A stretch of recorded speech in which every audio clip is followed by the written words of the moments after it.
Hey, what is up everybody, it's Sideswipes coming at you guys with another gameplay commentary of some Naruto Shippuden Ultimate Storm Generations. Today you guys will be seeing a 2-battle set, and in this particular set of battles you guys are going to be seeing me use Asuma, and then I'm going to be using Killer B.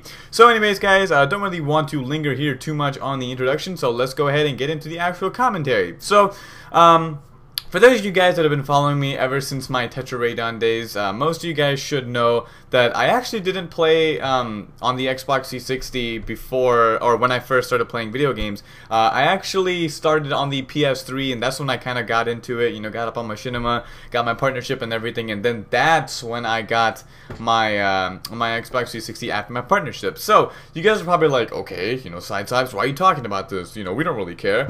I just thought, with that being said, it would give me a good reason to go ahead and talk to you guys about the Orbis, the new thing that the Sony Sony Computer Entertainment is going to be coming out with, or to be more specific, it is going to be the next PlayStation 4, and it looks really likely that what this suggested source, or whatever source said, it looks like whatever this guy said is apparently going to be true. So, there's just been a bunch of like rumors that have been kind of thrown out there talking about the Orbis and like how it's going to be the next generation console and how this, that, and everything is going to be happening to it. So I figured I'd go ahead and make a video and kind of tell you guys about what it is, what are its specs, and what it potentially can be doing for us, and what's good about it, what's bad about it, and whatnot. So some of the specs for the Orbis and or PlayStation 4, I'd much rather just call it the Orbis because it just sounds cooler than PS4.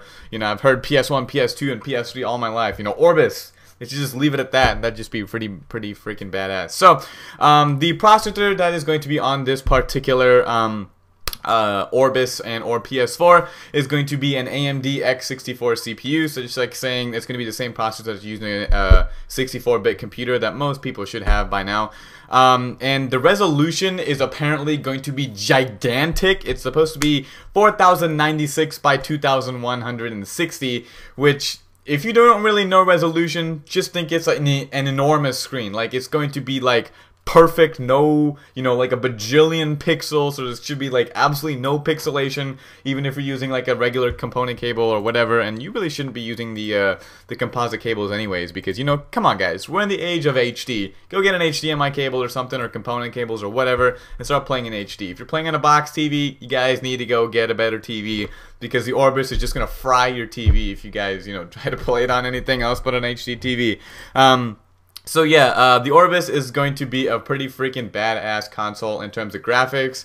You know, whenever the Wii U was first announced, they were like, oh yeah, we're gonna make it so much better than the PS3, it's gonna have better graphics. Well, screw you, Nintendo. Sony's coming out with something even better than your Wii U. That's what I'm talking about. There you go, Sony. That's my brother right there. You know, I started with Sony. I gotta rep Sony over there. So yeah, I'm really excited for the Orbis. It's got a pretty freaking badass thing in terms of resolution and technology-wise.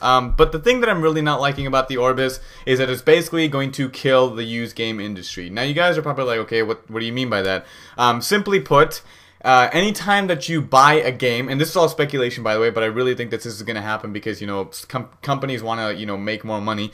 But anytime you buy a game, the game is actually going to be linked to your PlayStation Network account. Now, with that being said, that just basically means that anytime you buy a game, like, it can only be hooked up to one account, so you can't go out and buy used games because, you know, a used game has already been hooked up to someone's account, and, you know, it probably has like some kind of sensor on the disc or something, and, you know, it's just not gonna let you like read it and shit.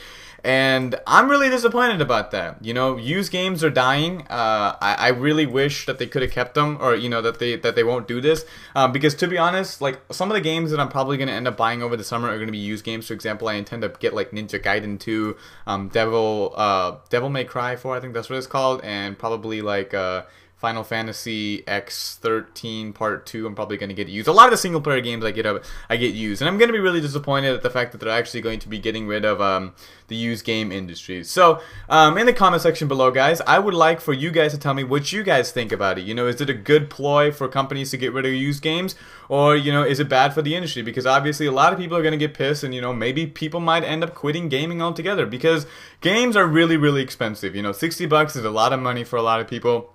And, you know, used games is a way that people can kind of compensate for the ridiculous price of video games. So anyways, guys, yeah, leave a comment in the comment section below what you guys think about the used games crap that's going down.